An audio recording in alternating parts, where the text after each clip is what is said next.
Hello gamers! Welcome in place para sa ating Project Sino content for this week. So we were focusing on grindings and grind natin itong lineup natin which is yung Ninja, Breaker, and Grappler. So this is our first game of the week, no?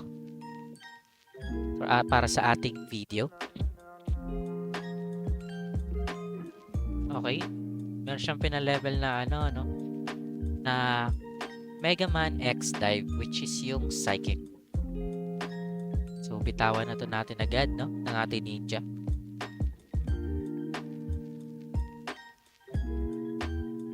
So chill gameplay lang muna tayo hangga't wala pa tayong bagong plano sa ating mga lineup.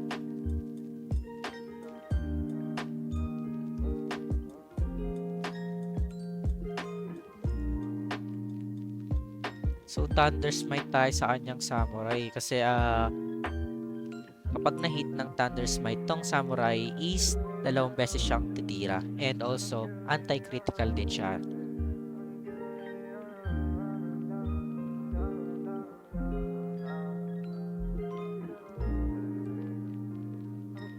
So binago na rin pala natin yung skills natin sa ating Grappler. Kasi medyo na-nerf na yung Rising Dragon, no? Kailangan pa ng ilang turn bago siya ulit makatira. Hindi na siya pwede para sa ating 1v1 scenario. Mauubusan tayo ng skills. So nilagay natin to, yung wait lang. Itong Adrenaline Rush tsaka Smash Combo. So itong Smash Combo daw guys is for energy cost, pero kung maglalagay ka ng isang cards bago yung Smash Combo, mababawasan siya ng 2 energy.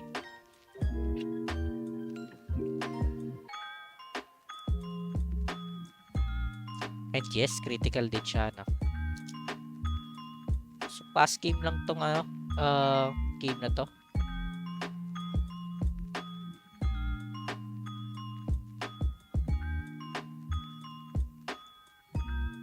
Buhay pa din. Pero okay lang.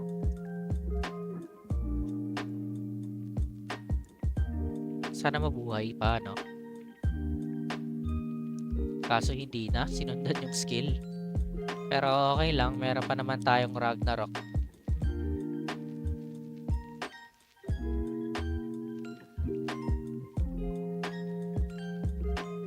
Just Giant Blade na lang natin. Mamaya na tayo mag-Ragnarok, no? Siguro next round. Pwede. Yan. So, expect na natin na may ultimate siya. Kaya mag-ultimate na din tayo.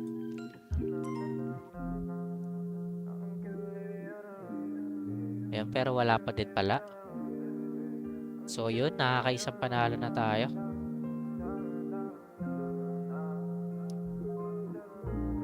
Hindi ko alam kung sino yung mauuna kapag pares kami nag-ulti.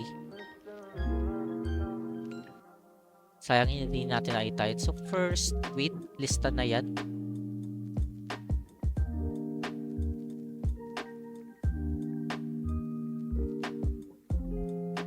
And of course, syempre, lalaro pa tayo ng isa pang game. Ayan, puno na yung ating chest, no? Okay, may collaborator na naman. Okay, ngayon ko lang ito nakita yung NFT na to. Yung nasa likod. So, I think Samurai yan. Breaker. Okay. Naka-hide kasi yung sword. And Guardian.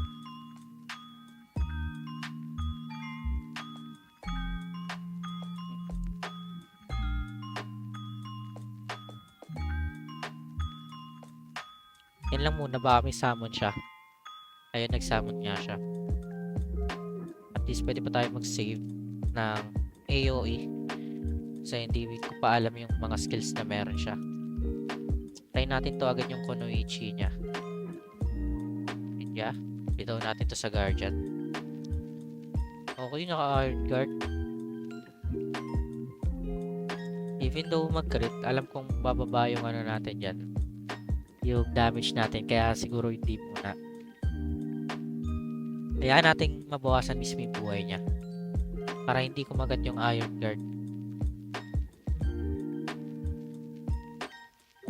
Okay, plano niyan patay na agad yung Guardian natin kasi baka may summon siya. Ay, yung Breaker natin kasi baka may summon siya.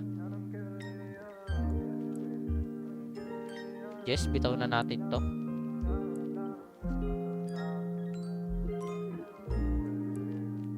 Okay, anong skill yan? Crash Ray. Data analysis. Cover shield. Siyempre, anti-crit din. And parang ano siya, yung magnetic, pero na may anti-crit. Ang cool. Medyo OP yung skill.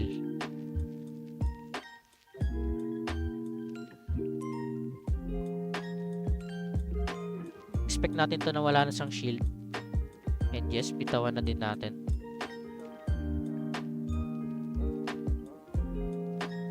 Kaso lang, na Thunder Smite niya tayo. Na yung ating critical. Pati hindi natin siya na poison.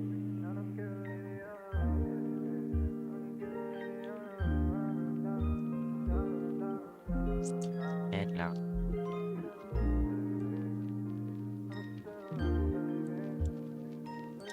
Okay, patay na. Ano, mapapansin nyo, 4 energy yung smash combo, pero nung naglapag tayo ng unang skill ng Mach Punch, nabawasan siya ng energy. So, ang cool pa din, medyo goods na pamalit para sa Rising Dragon. Buhay pa din, mababa pa level ng kanyang Kunoichi. Abot pa naman tayo next turn. Pero may full charge pa rin siya. Pa rin ba siya? Hindi ko alam. Wala rin tayong choice. Wala? Okay.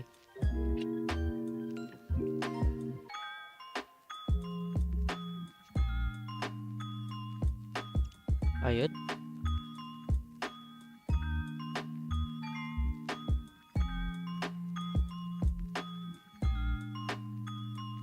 And that's it for this grind. Like, follow, and subscribe para maging updated kayo sa Project Sino contents. Comment kayo kung ano ang gusto ninyong i-upload ko at susubukan nating pagbigyan kayo.